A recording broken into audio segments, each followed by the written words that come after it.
2013년 7월 24일 충청남도의 한 외딴 양어장에서 30대 여성의 시신이 발견되었습니다.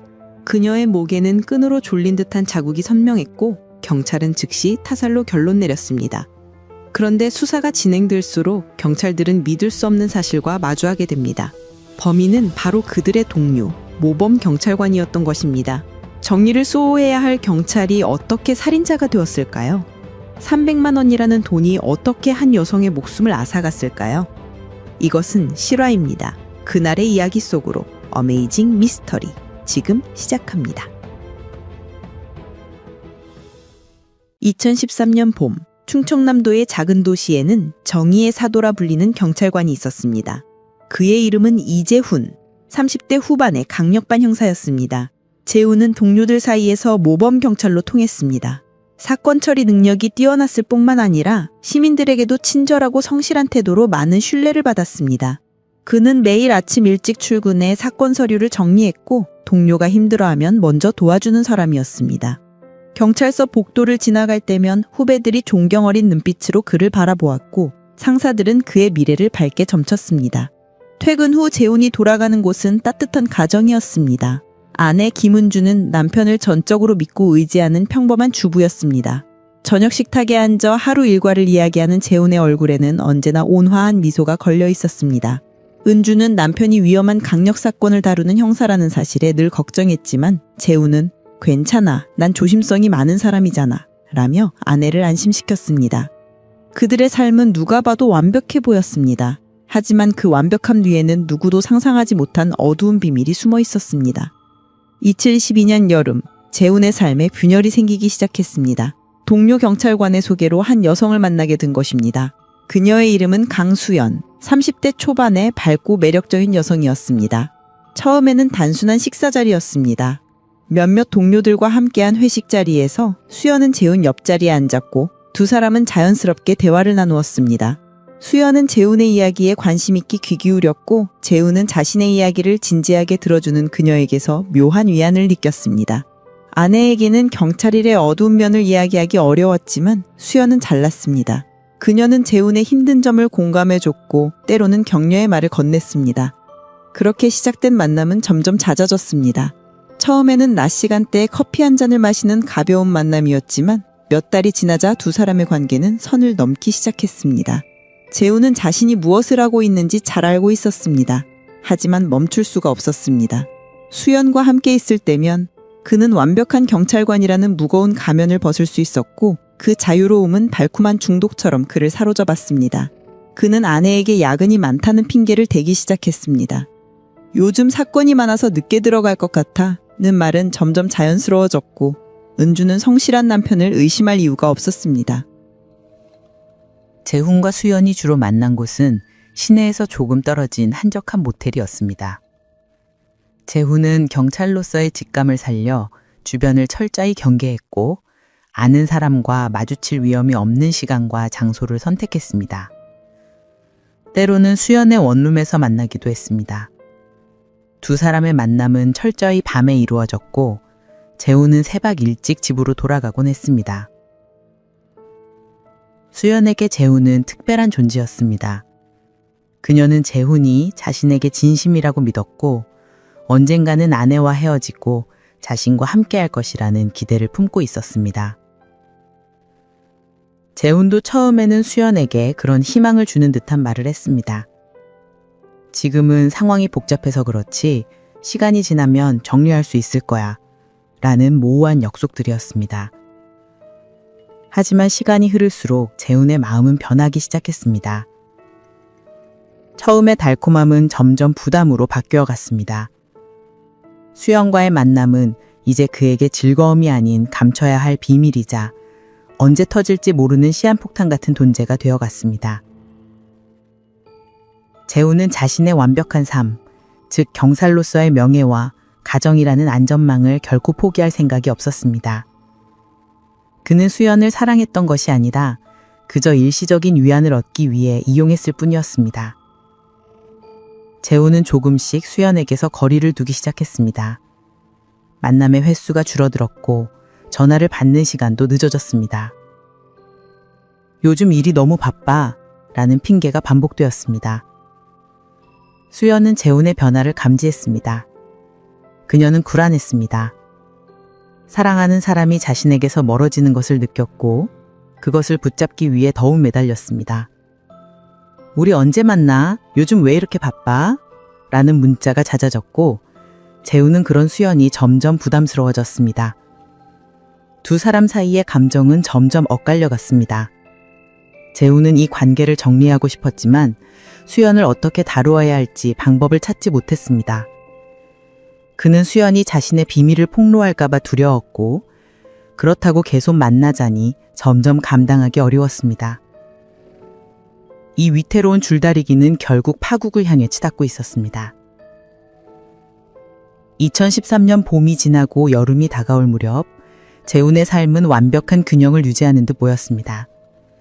낮에는 정의를 수호하는 경찰관, 밤에는 비밀을 간직한 이중생활자. 하지만 이 균형은 곧 무너질 운명이었습니다. 그리고 그 균형을 무너뜨릴 결정적인 사건이 다가오고 있었습니다. 2013년 5월 어느 날 저녁 재훈의 휴대폰에 수연으로부터 급한 문자 메시지가 도착했습니다. 오빠 꼭 만나야 할 일이 있어요. 중요한 이야기예요. 재훈은 문자를 보는 순간 불길한 예감이 들었습니다. 수연의 어조가 평소와 달랐기 때문입니다. 그는 마지못해 다음 날 만나기로 약속했고 퇴근 후 시내 외곽의 조용한 카페로 향했습니다. 카페에 먼저 도착해 있던 수연의 얼굴은 창백했고 손은 떨리고 있었습니다. 재훈이 자리에 앉자마자 수연은 조심스럽게 입을 열었습니다. 오빠, 저 임신한 것 같아요. 수연의 말은 재훈의 머릿속을 하얗게 만들었습니다.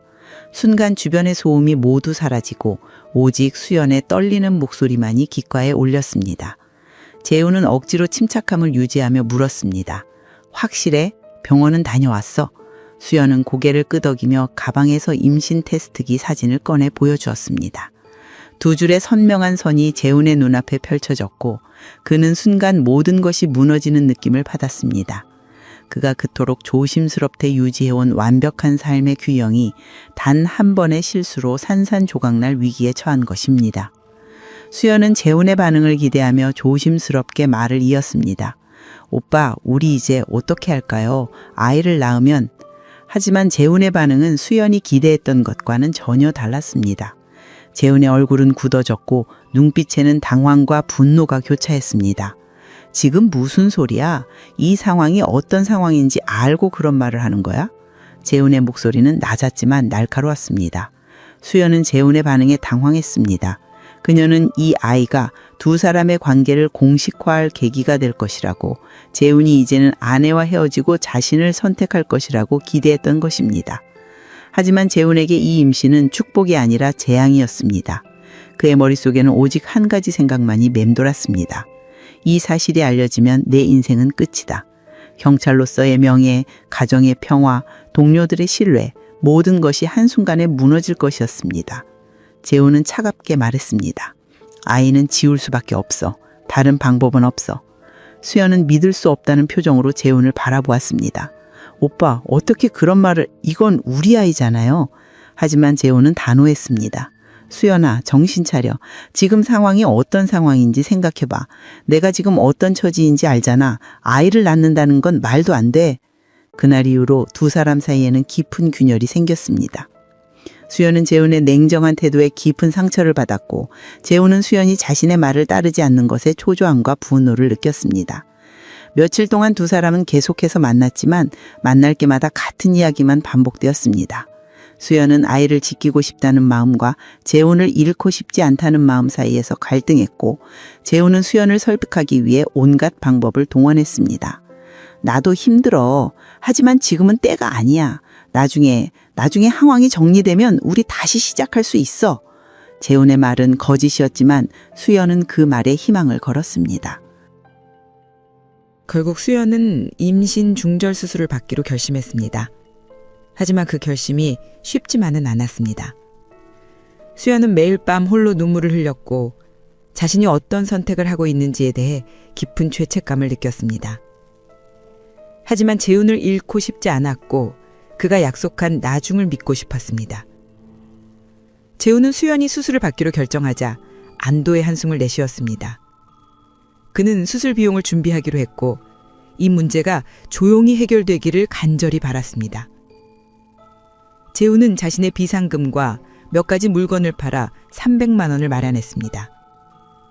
그에게 이 돈은 단순한 수술비가 아니었습니다. 이것은 자신의 비밀을 묻어버리고 위험한 관계를 정리할 수 있는 마지막 기회였습니다. 6월 중순 재훈은 수연을 다시 만나 돈을 건넸습니다. 이걸로 수술하고 우리 잠시 거리를 두자. 지금은 정말 조심해야 할 때야. 수연은 재훈이 건넨 봉투를 받아들고 집으로 돌아갔습니다. 하지만 집에 도착해 봉투를 열어본 순간 수연의 얼굴은 굳어졌습니다. 300만 원. 그녀는 이 금액을 보며 복잡한 감정에 휩싸였습니다. 물론 수술 비용으로는 충분한 금액이었습니다. 하지만 수연에게 이 돈은 단순한 수술비가 아니었습니다. 이것은 1년 동안의 관계에 대한 보상이자 자신이 잃게 될 아이에 대한 위로였습니다. 그런데 300만 원이라니. 수연은 모욕감을 느꼈습니다. 다음날 수연은 재훈에게 전화를 걸었습니다. 목소리는 차갑게 가라앉아 있었습니다. 오빠, 300만 원이 전부예요? 정말 이것뿐이에요? 재훈은 수연의 어조에 불안을 느꼈습니다. 무슨 소리야? 그 돈이면 충분하잖아. 더 필요한 게 있어? 수연은 웃음을 터뜨렸지만 그것은 비웃음에 가까웠습니다. 충분하다고요? 오빠, 저를 뭘로 보는 거예요? 1년 동안 만났고 제가 오빠 아이를 지우는 건데 이게 전부예요? 이건 저를 모욕하는 거잖아요. 재훈은 순간 화가 치밀어 오랐습니다. 지금 나한테 돈을 더 달라는 거야? 지금 이 상황에서? 수연도 물러서지 않았습니다. 아니, 그게 아니라 오빠가 저를 어떻게 생각하는지 알고 싶은 거예요. 300만 원이면 다예요? 그럼 저는 오빠한테 그 정도 가치밖에 안 되는 거예요?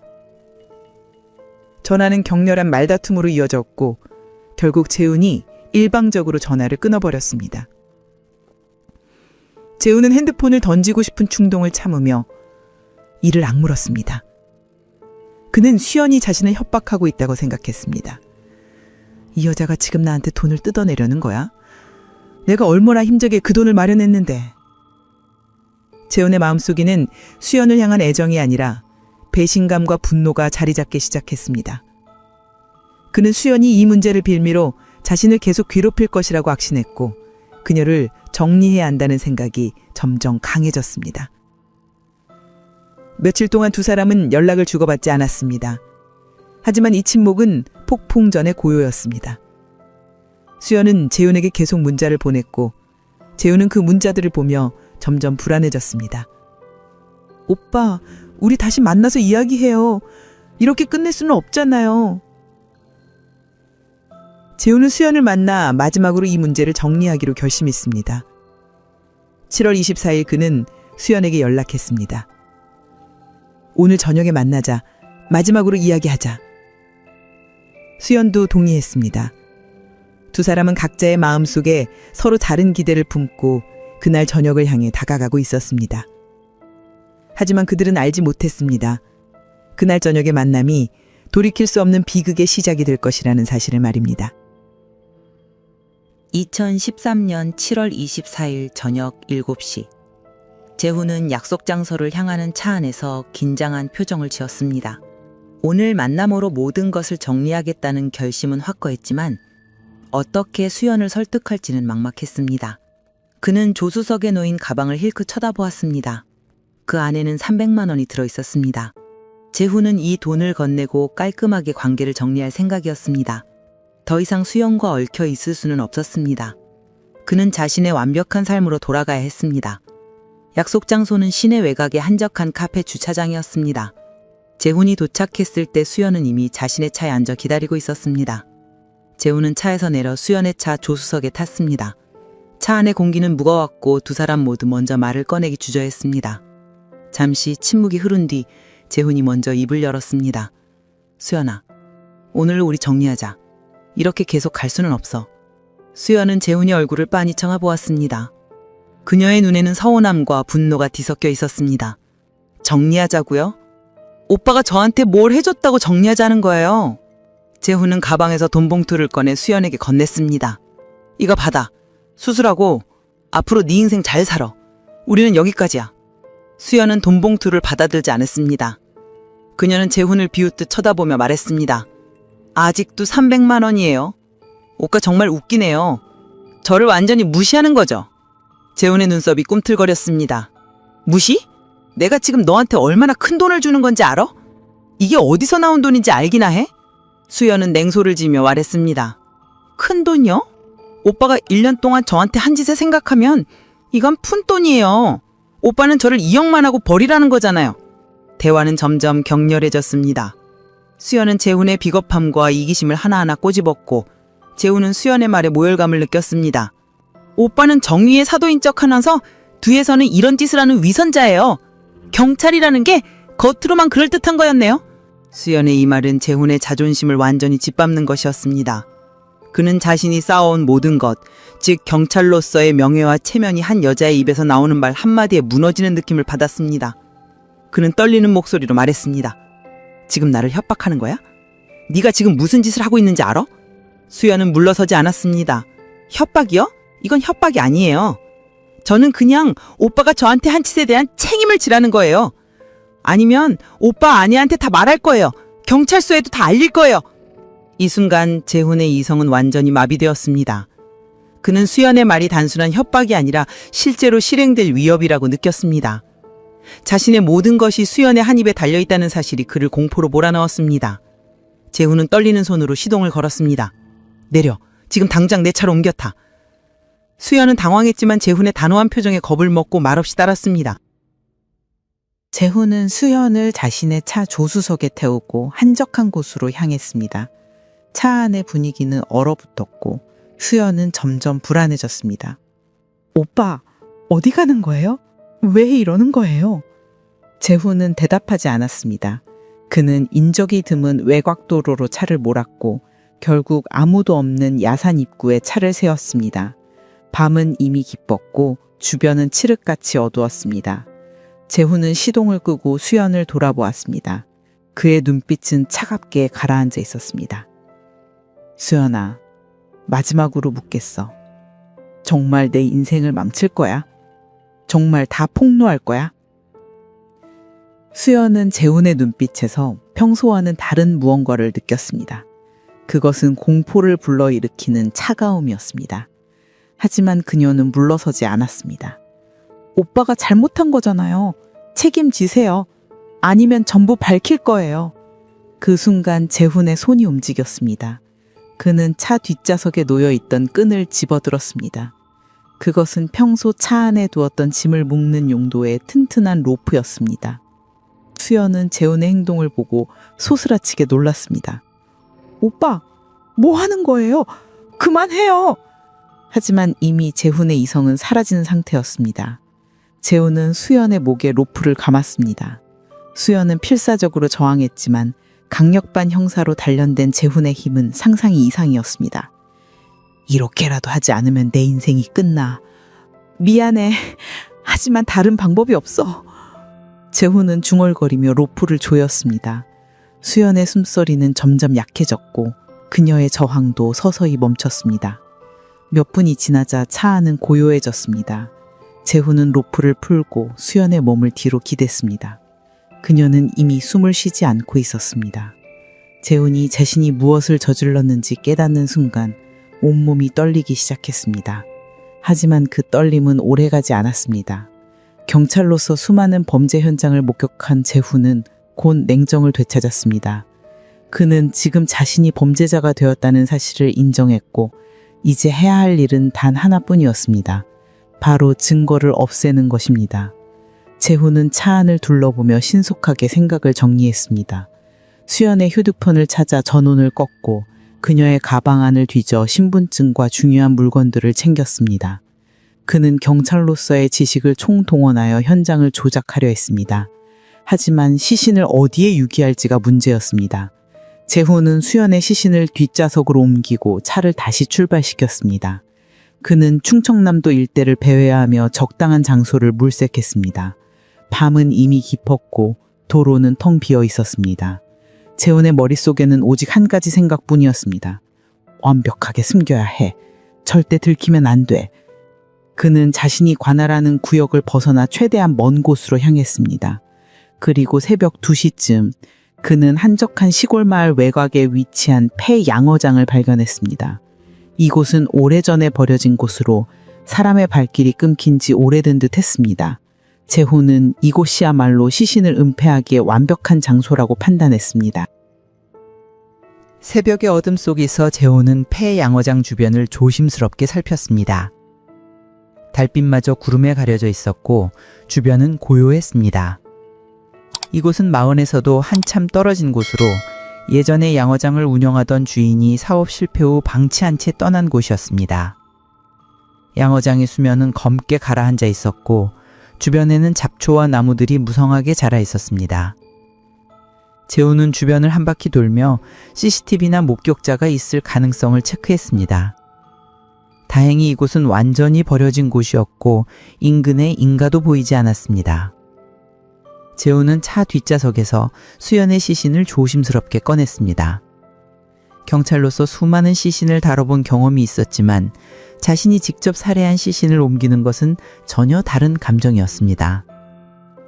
그의 손은 떨렸고 등에서는 식은땀이 흘러내렸습니다. 하지만 그는 이성을 유지하려 했었습니다. 지금은 감정에 휘둘릴 때가 아니야. 완벽하게 처리해야 해. 재훈은 수연의 시신을 양어장 가장 깊은 곳까지 끌고 갔습니다. 물속에는 오래된 양식 도구들과 침전물이 쌓여 있었고 물의 깊이는 약 3m 정도로 보였습니다. 재훈은 시신을 물속에 조심스럽게 밀어 넣었습니다. 첨벙 하는 소리와 함께 수연의 몸은 검은 물속으로 가라앉기 시작했습니다. 재훈은 긴 막대기로 시신을 더 깊은 곳으로 밀어 넣으며 위에서 보이지 않도록 침전물과 수초로 덮었습니다. 작업을 마친 후 그는 양어장 주변을 다시 한번 점검했습니다. 발자국이나 흔적이 남지 않았는지 확인하고 자신이 밟았던 자리를 나뭇가지로 쓸어 지웠습니다. 모든 작업을 마친 것은 새벽 4시쯤이었습니다. 재훈은 차에 올라타 그 자리를 벗어났습니다. 뒤를 돌아보지 않았습니다. 집으로 돌아가는 차 안에서 재훈은 자신이 방금 무엇을 저질렀는지 곱씹어 보았습니다. 그는 살인자가 되었습니다. 모범경찰이었던 그가, 정의를 수호해야 할 그가 한 여성을 살해하고 시신을 유기했습니다. 하지만 후회는 없었습니다. 아니, 후회할 여유가 없었습니다. 지금 중요한 것은 이 범죄가 절대 발각되지 않도록 하는 것이었습니다. 재훈은 집에 도착하기 전 24시간 편의점에 들러 세차용품을 샀습니다. 그리고 새벽 5시, 아직 아무도 일어나지 않은 시간에 셀프 세차장에 들러 차량 내부를 꼼꼼하게 청소했습니다. 재훈은 특히 조수석과 뒷좌석을 집중적으로 닦았습니다. 혹시 모를 혈흔이나 섬유, 머리카락 등 증거물을 제거하기 위해서였습니다. 그는 경찰로서 과학수사의 중요성을 누구보다 잘 알고 있었고 따라서 완벽하게 증거를 인멸해야 했습니다. 세차를 마친 후 그는 수연의 휴대폰과 신분증, 지갑 등을 가방에 담았습니다. 이것들은 나중에 따로 처리할 계획이었습니다. 집에 도착한 시간은 새벽 6시였습니다. 아내 은주는 아직 자고 있었고 재훈은 조용히 씻고 침대에 누웠습니다. 하지만 잠은 오지 않았습니다. 7월 25일 아침, 재훈은 평소처럼 출근했습니다. 동료들은 그에게 인사를 건넸고 재훈은 미소로 화답했습니다. 아무도 그가 어젯밤 무엇을 했는지 알지 못했습니다. 재훈은 자신의 책상에 앉아 컴퓨터를 켰고 평소처럼 업무를 시작했습니다. 하지만 그의 머릿속은 복잡했습니다. 수연의 실종 신고가 들어오면 어떻게 하지? 수사가 나한테까지 오면? 하지만 재훈은 자신이 경찰이란 사실이 오히려 유리하게 작용할 것이라고 생각했습니다. 누가 감히 모범 경찰을 의심하겠습니까? 며칠이 지났습니다. 재우는 수연의 휴대폰을 분해해 부품별로 나눠 여러 장소에 버렸습니다. 신분증과 지갑은 불에 태워 재로 만든 뒤 강물에 뿌렸습니다. 그는 모든 증거를 철저히 없앴습니다. 7월 28일, 재훈이 가장 두려워했던 일이 일어났습니다. 수연의 가족이 경찰서에 실종 신고를 접수한 것입니다. 수연은 7월 24일 이후로 연락이 두절되었고 집에도 돌아오지 않았습니다. 가족들은 처음에는 가출이나 일시적인 외출이라고 생각했지만 사흘이 지나도록 연락이 없자 경찰에 신고를 하게 된 것입니다. 실종 신고가 접수되자 경찰은 수사에 착수했습니다. 그리고 아이러니하게도 이 사건은 재훈이 속한 강력반으로 배정되었습니다. 재훈은 수연의 실종 사건을 담당하는 수사팀의 일원이 된 것입니다. 회의실에서 팀장이 사건 개요를 설명할 때 재훈은 태연한 표정으로 메모를 했습니다. 피해자는 강수연, 31세 여성입니다. 7월 24일 저녁 이후로 행방불명 상태이며 휴대폰도 꺼져 있습니다. 가족 진술에 따르면 평소 가출 이력이 없는 성실한 여성이라고 합니다. 재훈은 메모를 하며 속으로 생각했습니다. 완벽하게 연기해야 해. 절대 의심받으면 안 돼. 수사가 본격적으로 시작되었습니다. 경찰은 수연의 마지막 행적을 추적하기 시작했고 주변 인물들을 조사했습니다. 재훈은 수사팀의 일원으로서 적극적으로 수사에 참여했습니다. 그는 수연의 친구들을 인터뷰하고 CCTV 영상을 분석하는 등 모범적인 수사관의 모습을 보였습니다. 하지만 내면에서는 끊임없이 긴장하고 있었습니다. 혹시 자신의 실수로 증거가 남아있진 않을까? 혹시 누군가 자신과 수연의 관계를 알고 있지는 않을까? 재훈은 밤마다 악몽에 시달렸습니다. 수연이 물속에서 나타나 자신을 노려보는 꿈, 동료 경찰들이 자신을 체포하는 꿈. 하지만 아침이 되면 그는 다시 완벽한 가면을 쓰고 출근했습니다. 수사가 진행될수록 재훈은 자신이 점점 궁지에 몰리고 있음을 느꼈습니다. 경찰은 수연의 휴대폰 기지국 기록을 분석했고 그녀가 마지막으로 통화한 상대가 누구인지 추적하기 시작했습니다. 재훈은 수연과 통화할 때 항상 공중전화를 이용했기 때문에 직접적인 연결고리는 없었지만 문제는 수연의 친구들이었습니다. 수사팀이 수연의 친구들을 인터뷰하면서 재훈에게 불리한 정보들이 하나둘씩 드러나기 시작한 것입니다. 8월 초 수연의 절친한 친구가 경찰서를 찾아왔습니다. 그녀는 수사팀에게 중요한 정보를 제공했습니다. 수연이가 최근에 한 남자와 만나고 있었어요. 그 사람이 경찰관이라고 했어요. 이름은 정확히 기억은 안 나는데 성이 이 씨였던 것 같아요. 이 진술은 수사팀에게 중요한 단서가 되었습니다. 경찰관과의 관계, 그리고 성이 이 씨. 수사팀은 관할 경찰서에 이 씨 성을 가진 경찰관들을 리스트업하기 시작했습니다. 재훈의 이름도 그 리스트에 포함되어 있었습니다. 재훈은 이 사실을 알게 되자 내심 당황했지만 겉으로는 태연함을 유지했습니다. 팀 회의에서 팀장이 말했습니다. 피해자가 경찰관과 교제했다는 정보가 있습니다. 우리 서 안에 있는 이 씨 성을 가진 사람들을 모두 확인해 봐야 할 것 같습니다. 재훈은 고개를 끄덕이며 말했습니다. 네, 팀장님. 그럼 제가 리스트를 작성해서 한 명씩 확인해 보겠습니다. 재훈은 자신이 직접 이 작업을 맡음으로써 수사의 방향을 조종할 수 있을 것이라고 생각했습니다. 하지만 그것은 오산이었습니다. 며칠 후 수사팀은 수현의 차량을 발견했습니다. 차는 그녀가 마지막으로 목격된 카페 주차장 근처 골목에 그대로 세워져 있었습니다. 경찰은 차량을 압수해 과학수사를 진행했고 차 안에서 수현의 지문과 몇 가닥의 머리카락을 발견했습니다. 하지만 더 중요한 것은 조수석에서 발견된 미세한 섬유 조각이었습니다. 이 섬유는 경찰 제복에서 나온 것으로 추정되었고 이는 수현이 경찰관과 함께 있었을 가능성을 높여주는 증거였습니다. 재훈은 이 소식을 듣고 식은땀을 흘렸습니다. 그는 수현의 차에 탄 적이 있었고 자신의 제복에서 섬유가 떨어질 가능성이 있었습니다. 하지만 아직 직접적인 증거는 아니었습니다. 재훈은 자신을 진정시키며 평소처럼 행동하려 애썼습니다. 그는 집에 돌아가서도 아내 은주에게 아무 내색도 하지 않았습니다. 저녁 식사 시간, 은주가 물었습니다. 여보, 요즘 피곤해 보여요. 무슨 일 있어요? 재훈은 억지 미소를 지으며 대답했습니다. 아니야, 요즘 사건이 좀 복잡해서 그래. 괜찮아. 8월 중순 수사팀은 재훈을 포함한 몇 명의 경찰관들을 비공식적으로 인터뷰하기 시작했습니다. 재훈의 차례가 되었을 때 그는 최대한 자연스럽게 행동하려 노력했습니다. 조사관이 물었습니다. 재훈 씨, 강수현이라는 여성을 아십니까? 재훈은 잠시 생각하는 척하다가 고개를 저었습니다. 아니요, 저는 그 이름을 들어본 적이 없습니다. 누구신가요? 조사관은 수현의 사진을 보여주었습니다. 이 여성입니다. 혹시 본 적이 있나요? 재훈은 사진을 보며 다시 고개를 저었습니다. 아니요, 처음 보는 얼굴입니다. 조사관은 재훈의 반응을 유심히 관찰했지만 특별히 수상한 점을 발견하지 못했습니다. 재훈은 완벽하게 연기했고 조사관은 다음 인터뷰 대상자로 넘어갔습니다. 재훈은 안도의 한숨을 내쉬었습니다. 하지만 그의 안도감은 오래가지 못했습니다. 며칠 후 수사팀은 결정적인 단서를 발견했습니다.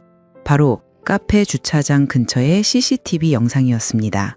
CCTV에는 7월 24일 저녁 수연이 한 남성의 차에 타는 모습이 희미하게 찍혀 있었습니다. 화질이 좋지 않아 남성의 얼굴은 확인할 수 없었지만 차량 번호판의 일부가 보였습니다. 수사팀은 차량 번호판을 추적했고 놀랍게도 그 차량이 경찰 소유의 차량 중 하나라는 사실을 알아냈습니다.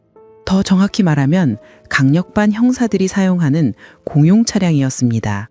이 차량은 여러 형사들이 돌아가며 사용하고 있었고 재훈도 그중 한 명이었습니다. 팀장은 긴급 회의를 소집했습니다. 7월 24일에 이 차량을 사용한 사람이 누구인지 확인해야 합니다. 차량 운행 일지를 가져오세요.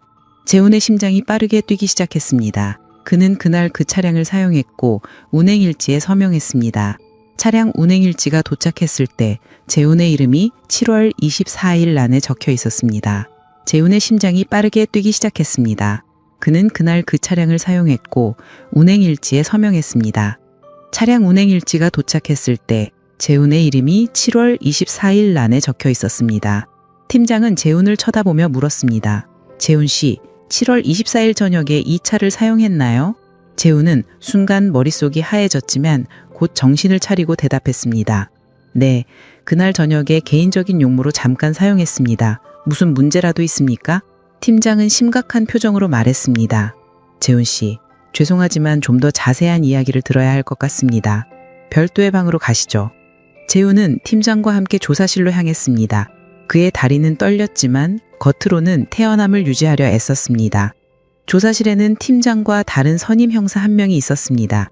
그들은 재훈에게 7월 24일의 행적을 자세히 물었습니다. 그날 저녁 어디에 갔었나요? 누구를 만났나요? 재훈은 미리 준비한 거짓말을 늘어놓았습니다. 제가 그날 개인적으로 볼 일이 있어서 시내로 나갔습니다. 친구를 만났고 함께 저녁을 먹었습니다. 조사관이 물었습니다. 그 친구의 이름과 연락처를 알려주실 수 있나요? 재훈은 실제로 존재하는 친구의 이름을 댔고 나중에 그 친구에게 거짓 증언을 부탁할 생각이었습니다.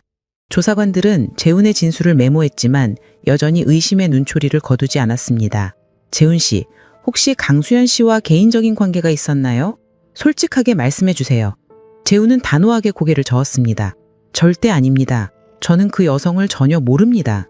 제가 경찰로서 10년 넘게 일해왔는데 저를 의심하시는 겁니까? 재훈의 목소리에는 억울함이 섞여 있었고 그것은 연기가 아니라 진짜 감정이었습니다. 자신이 범인이라는 사실을 숨기고 싶은 절박함에서 나온 감정이었습니다. 조사는 몇 시간 동안 계속되었지만 결정적인 증거가 없었기 때문에 재훈을 구속할 수는 없었습니다. 팀장은 재훈에게 말했습니다. 일단 오늘은 이 정도로 하겠습니다. 하지만 추가 조사가 필요할 수 있으니 연락이 가면 협조해 주시기 바랍니다. 재훈은 고개를 끄덕이며 조사실을 나왔습니다. 복도를 걸으면서 그는 자신의 처지가 얼마나 위태로운지 깨달았습니다. 수사망은 점점 좁아지고 있었고 이제 시간 문제일 뿐이었습니다. 재훈의 조사 이후 수사팀은 그에 대한 감시를 강화했습니다. 그들은 재훈의 행적을 24시간 추적했고 그의 휴대폰 통화 기록과 차량 이동 경로를 분석했습니다. 재훈은 자신이 감시당하고 있다는 사실을 눈치채지 못했지만 본능적으로 불안을 느꼈습니다. 그는 평소보다 더 조심스럽게 행동했고 아내에게도 짜증을 내는 횟수가 잦아졌습니다. 은주는 남편의 변화를 걱정했지만 재훈은 단지 업무 스트레스 때문이라고 둘러댔습니다. 8월 말 수사팀은 중요한 발견을 했습니다. 재훈이 7월 23일 새벽에 방문했던 셀프 세차장의 CCTV를 확보한 것입니다. 영상에는 재훈이 새벽 5시경 차량 내부를 집중적으로 청소하는 모습이 담겨 있었습니다. 특히 조수석과 뒷좌석을 여러 번 닦고 진공청소기로 꼼꼼하게 청소하는 장면이 포착되었습니다. 이것은 평범한 세차가 아니라 증거를 인멸하려는 시도로 보였습니다. 팀장은 이 영상을 보며 확신했습니다. 이재훈이 범인입니다. 이제 확실한 증거를 찾아야 합니다. 수사팀은 재훈의 차량에 대한 압수수색 영장을 발부받았습니다. 9월 초 경찰은 재훈의 차량을 압수해 국립과학수사연구원으로 보냈습니다. 과학수사팀은 차량 내부를 루미노 시력으로 검사했고 뒷좌석 카페트에서 미세한 혈흔 반응이 나왔습니다. 비록 재훈이 철저하게 청소했지만 섬유 깊숙이 스며든 혈흔은 완전히 제거할 수 없었던 것입니다. DNA 검사 결과 그 혈흔은 수연의 것으로 확인되었습니다. 이것은 결정적인 증거였습니다. 9월 10일 아침 재훈이 출근하려고 집을 나서는 순간 여러 대의 경찰차가 그의 집 앞에 멈춰섰습니다. 재훈의 동료들이 차에서 내렸고 그중 한 명이 체포영장을 들고 다가왔습니다. 이재훈, 강수연 살해 및 시신 유기 혐의로 긴급 체포합니다. 재훈은 순간 모든 것이 끝났다는 것을 깨달았습니다. 그는 저항하지 않았습니다. 동료들이 그에게 수갑을 채우는 동안 그는 고개를 숙이고 있었습니다. 뒤에서 은주의 비명이 들렸습니다. 여보, 이게 무슨 일이에요? 뭐 잘못된 거 아니에요? 하지만 재훈은 아내를 쳐다보지 못했습니다. 경찰서로 압송된 재훈은 조사실에 앉아 있었습니다. 그 앞에는 한때 그와 함께 일했던 동료들이 조사관으로 앉아 있었고 그들의 눈빛은 차갑고 실망스러웠습니다. 팀장이 입을 열었습니다. 재훈아, 우리 모두 너를 믿었어. 너는 모범 경찰이었고 우리의 자랑이었어. 그런데 이게 뭐야? 어떻게 이럴 수가 있어? 재훈은 고개를 들지 못하고 침묵했습니다. 조사관이 증거들을 하나씩 제시하기 시작했습니다. CCTV 영상, 차량에서 발견된 혈흔, 그리고 수연과의 관계를 증언한 친구들의 진술. 처음에는 재훈은 모든 것을 부인했습니다. 저는 수연 씨를 죽이지 않았습니다. 이것은 오해입니다. 하지만 증거는 명백했고 조사관들은 계속해서 압박했습니다. 차량에서 피해자의 혈흔이 나왔어. 내가 새벽에 차를 청소한 것도 CCTV에 다 찍혔고 이제 그만 인정해. 왜 그랬는지 말해줘. 몇 시간의 조사 끝에 재훈은 결국 무너졌습니다. 그는 얼굴을 손으로 감싸며 울음을 터뜨렸습니다. 죄송합니다. 제가 그랬습니다. 재훈은 모든 것을 자백했습니다. 수연과의 불륜 관계, 임신 사실, 300만 원을 둘러싼 다툼, 그리고 살해 과정까지. 그는 조사관들에게 시신을 유기한 폐 양어장의 위치도 알려주었습니다. 9월 11일 경찰은 재훈이 지목한 충남의 폐 양어장으로 향했습니다. 잠수 요원들이 양어장에 들어가 수색을 시작했고 얼마 지나지 않아 물속 깊은 곳에서 수연의 시신을 발견했습니다. 시신은 부패가 상당히 진행되어 있었지만 목에 있는 로프 자국을 통해 사인이 질식사임을 확인할 수 있었습니다. 수연의 시신이 발견되자 언론이 들끓었습니다. 모범 경찰, 내연녀 살해, 정의의 가면 쓴 살인마 등의 자극적인 헤드라인이 신문 일면을 장식했습니다. 경찰 조직은 큰 충격에 빠졌고 재훈과 함께 일했던 동료들은 믿을 수 없다는 반응을 보였습니다. 한 동료는 언론과의 인터뷰에서 말했습니다. 재훈이는 정말 성실하고 정의로운 사람이었어요. 이런 일을 저지를 사람이 아니었는데 정말 충격적입니다. 하지만 이제 재훈은 더 이상 모범 경찰이 아니었습니다. 그는 살인자였고 배신자였습니다. 재훈의 아내 은주는 모든 것을 알게 된 후 극심한 충격에 빠졌습니다. 남편이 불륜을 저질렀다는 사실도 충격이었지만 그가 한 여성을 살해했다는 사실은 더욱 믿기 어려웠습니다. 은주는 남편을 면회하러 구치소를 찾았지만 유리창 너머의 재훈을 보며 눈물만 흘렸습니다. 왜 그랬어요? 왜 나한테 말하지 않았어요? 우리 어떻게 해요? 재훈은 아내에게 미안하다는 말밖에 할 수 없었습니다. 그의 선택이 자신뿐만 아니라 가족의 삶까지 완전히 파괴했다는 사실을 뒤늦게 깨달았지만 이미 돌이킬 수 없었습니다. 수연의 가족들은 시신을 수습하며 오열했습니다. 수연의 어머니는 기자들 앞에서 말했습니다. 우리 딸은 잘못이 없어요. 그 사람이 딸을 속이고 이용하고 결국 죽였어요.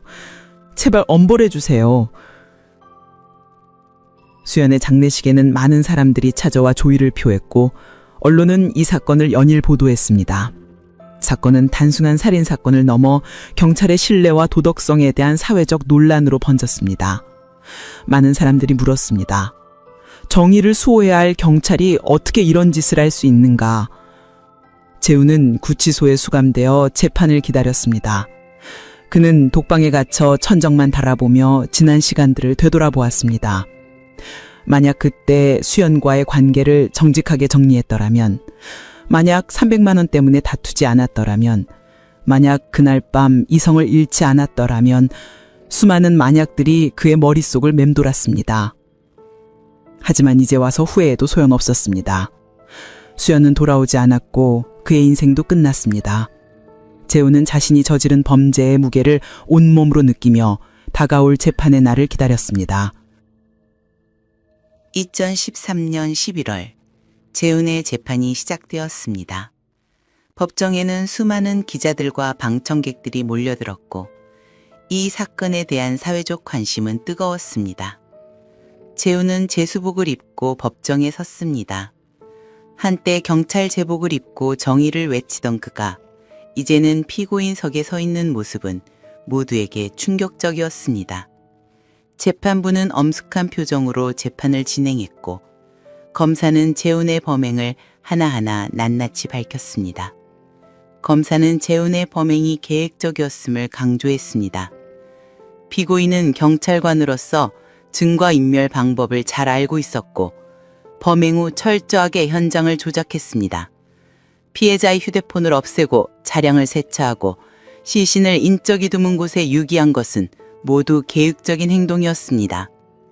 검사는 또한 재훈이 동료 경찰로서 수사에 참여하며 수사 방향을 교란시키려 했던 점도 지적했습니다. 피고인은 자신의 직위를 악용해 수사를 방해했으며 이는 경찰에 대한 국민의 신뢰를 크게 훼손한 중대한 범죄입니다. 반면 재훈의 변호인은 우발적인 범행이었음을 주장했습니다. 피고인은 피해자와의 논쟁 중 감정이 격해져 우발적으로 범행을 저질렀습니다. 사전에 계획된 살인이 아니었으며 피고인은 깊이 반성하고 있습니다. 변호인은 또한 재훈이 10년 이상 모범적으로 경찰 업무를 수행해온 점을 강조하며 선처를 호소했습니다. 하지만 재판부의 표정은 냉담했습니다. 재판장은 재훈에게 물었습니다. 피고인, 마지막으로 할 말이 있습니까? 재훈은 일어서서 수연의 가족들이 앉아있는 쪽을 바라보았습니다. 그의 눈에는 눈물이 고여 있었습니다. 저는 제가 저지른 죄를 변명할 생각이 없습니다. 수연 씨와 유족분들께 진심으로 사죄드립니다. 제가 한순간의 분노를 참지 못해 돌이킬 수 없는 죄를 저질렀습니다. 제 아내와 가족들에게도 미안합니다. 저 때문에 모두가 고통받고 있습니다. 재훈은 목이 메어 더 이상 말을 잇지 못하고 고개를 숙였습니다. 하지만 수연의 어머니는 재훈을 향해 소리쳤습니다. 미안하다고 다 해요? 우리 딸을 돌려줘요. 당신 같은 사람이 경찰이었다는 게 믿어지지 않아요. 재판은 몇 차례의 공판을 거쳐 12월 중순에 선고 공판을 맞이했습니다. 재판부는 재훈에게 무기징역을 선고했습니다. 재판장은 판결문을 읽으며 말했습니다. 피고인은 경찰관으로서 시민의 생명과 안전을 보호해야 할 의무가 있었음에도 불구하고 자신의 이익을 위해 무고한 시민을 살해하고 증거를 인멸했으며 더욱이 동료 경찰로서 수사에 참여하며 범행을 은폐하려 했던 점은 매우 악질적입니다. 이러한 범행은 경찰에 대한 국민의 신뢰를 심각하게 훼손했으며 엄벌이 불가피합니다. 재판장은 이어서 말했습니다. 피고인이 주장하는 우발적인 범행이라는 변론은 받아들이기 어렵습니다. 범행 후 철저한 증거인멸과 시신유기 그리고 수사 방해 행위란 계획성과 고의성을 보여줍니다. 따라서 본 재판부는 피고인에게 무기징역을 선고합니다. 판결이 떨어지자 법정은 술렁이었습니다. 재우는 고개를 푹 숙인 채 아무 말도 하지 못했습니다. 수연의 가족들은 울음을 터뜨렸지만 그것은 슬픔과 안도가 뒤섞인 복잡한 감정이었습니다. 재판이 끝난 후 이 사건은 사회에 큰 파장을 일으켰습니다. 경찰청은 경찰관들의 윤리 교육을 강화했고 내부 감찰 시스템을 개선했습니다. 많은 전문가들이 이 사건을 분석하며 경찰 조직의 문제점을 지적했습니다. 한 심리학자는 말했습니다. 이 사건은 개인의 도덕적 실패를 넘어 권력을 가진 사람이 그 권력을 어떻게 악용할 수 있는지를 보여주는 사례입니다. 우리는 권력을 가진 사람들에 대한 감시와 견제를 강화해야 합니다. 재훈은 교도소에 수감되어 형을 살기 시작했습니다. 한때 동료들의 존경을 받던 모범경찰이 이제는 재소자가 되어 평생을 감옥에서 보내게 되었습니다. 그는 매일 독방에서 자신이 저지른 죄를 되새기며 시간을 보냈습니다. 교도소 안에서도 그는 다른 재소자들로부터 경멸의 눈초리를 받았습니다. 경찰이었던 사람이 살인을 저질렀다는 사실은 교도소 안에서도 큰 화제였기 때문입니다. 재훈의 아내 은주는 남편과 이혼했습니다. 그녀는 더 이상 재훈과 함께 살 수 없었고 새로운 삶을 시작하기로 결심했습니다. 이혼 서류에 서명하며 은주는 눈물을 흘렸습니다. 한때 사랑했던 남편이 이렇게 끔찍한 사람이었다는 사실을 받아들이기 어려웠지만 이제는 앞으로 나아가야 했습니다. 은주는 다른 도시로 이사를 가며 과거를 뒤로 했습니다. 수연의 가족들은 장례를 치른 후 조용히 일상으로 돌아가려 노력했습니다. 하지만 딸을 잃은 상처는 쉽게 아물지 않았습니다. 수연의 어머니는 매일 딸의 사진 앞에서 울었고 가족들은 깊은 슬픔 속에서 하루하루를 견뎌냈습니다. 수연의 무덤 앞에는 늘 누군가가 놓고 간 꽃이 있었고 그녀를 기억하는 사람들의 추모는 계속되었습니다. 수연은 단지 한 남자의 이기심과 분노의 희생양이 되어 30대의 젊은 나이에 생을 마감했습니다. 이 사건은 많은 사람들에게 교훈을 남겼습니다. 첫째, 권력을 가진 사람일수록 더욱 도덕적이고 책임감 있게 행동해야 한다는 것입니다. 재훈은 경찰이라는 권력을 가지고 있었지만 그 권력을 자신의 범죄를 은폐하는 데 악용했습니다. 둘째, 일시적인 감정에 휩쓸려 돌이킬 수 없는 선택을 해서는 안 된다는 것입니다. 재훈이 만약 그날 밤 분노를 참고 이성적으로 대처했더라면 두 사람 모두 다른 삶을 살 수 있었을 것입니다. 셋째, 불륜과 같은 비윤리적인 관계는 결국 비극으로 끝날 수밖에 없다는 것입니다. 재훈과 수연의 관계는 처음부터 잘못되어 있었고 그 잘못된 관계는 결국 한 사람의 목숨을 앗아가고 여러 사람의 인생을 파괴하는 비극으로 이어졌습니다. 넷째, 작은 금액이라도 그것이 사람의 존엄성과 연결되면 큰 갈등을 일으킬 수 있다는 것입니다. 300만 원이라는 돈이 수연에게는 자신의 가치를 평가받는 기준이 되었고 그것이 결국 목숨을 잃는 계기가 되었습니다. 이 사건은 2013년 대한민국 사회에 큰 충격을 주었고 경찰 조직에 대한 신뢰를 크게 훼손했습니다. 하지만 동시에 경찰 내부의 개혁과 윤리의식 강화의 계기가 되기도 했습니다. 많은 경찰관들이 이 사건을 교훈 삼아 더욱 도덕적이고 정의로운 경찰이 되기 위해 노력하게 되었습니다. 재훈의 사건은 한 개인의 비극을 넘어 사회 전체가 경각심을 가져야 할 사건으로 기록되었습니다. 2025년 현재 이재훈은 여전히 교도소에서 무기징역을 살고 있습니다.